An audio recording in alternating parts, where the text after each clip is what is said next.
Hello, my first name is Donna. Oh, I'm 78. So Donna, what makes you smile? I've always had a good disposition, but I think it mostly is because I know the Lord. He's added meaning to my life. Think about the most difficult time in your life. What advice would you give somebody who's going through a similar situation? I lost my husband, and my 39-year-old son was cancer. And my husband's 41 and my son was 39.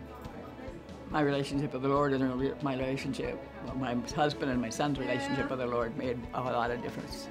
I guess I'd tell people, trust the Lord and you know, give you peace. You know, it's something you have to deal with. Going into deep depression about it does nothing except mess up your life.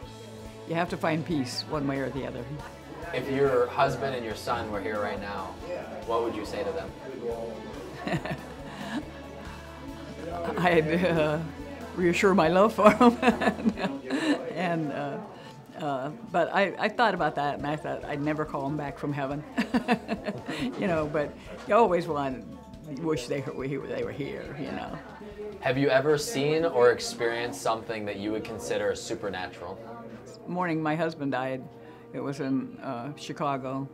My mother and my stepson and his wife were with me, and we were driving back, and I felt him entering the presence of God and the angels singing.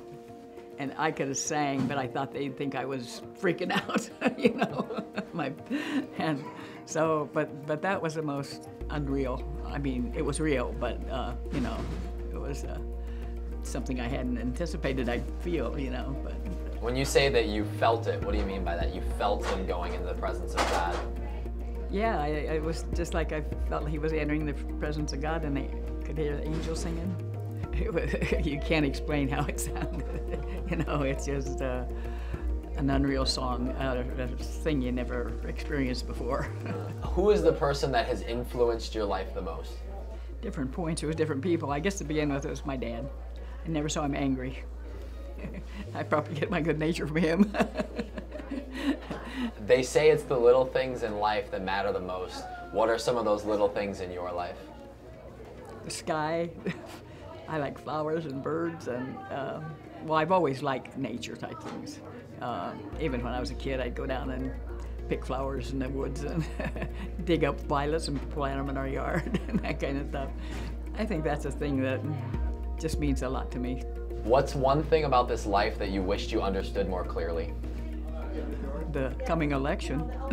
I don't understand that.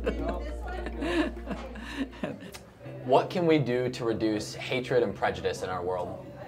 I think we just all need to pour out love to the people around us. I mean, that's how, if everybody would do that, it would change things. If you could share some words of wisdom with every young person on the planet at the same time, what would you say to them? I would tell them to get a goal in their life and work towards it. Get as much education as they can, whether it's job training or college or whatever. The sooner they get headed in a direction and not give in to every whim that comes through your mind, and stay away from addictive drugs and alcohol and that kind of stuff. When I asked you the question before about, you know, what are some of the things in this life that you wished you understood more clearly, and you said that if I was a Christian, there would be a lot of things. Right. What did you mean by that? I accepted Jesus when I was September after I graduated from high school. It made a big difference in my life, and I lacked a meaning in my life. That gave me meaning, and I never turned back. It just makes a difference, gives you peace in your life. God's carried me through and given me what I needed. In your opinion, what is the meaning of this life? God gives everybody life, and you know, they have to choose what they're going to do with it.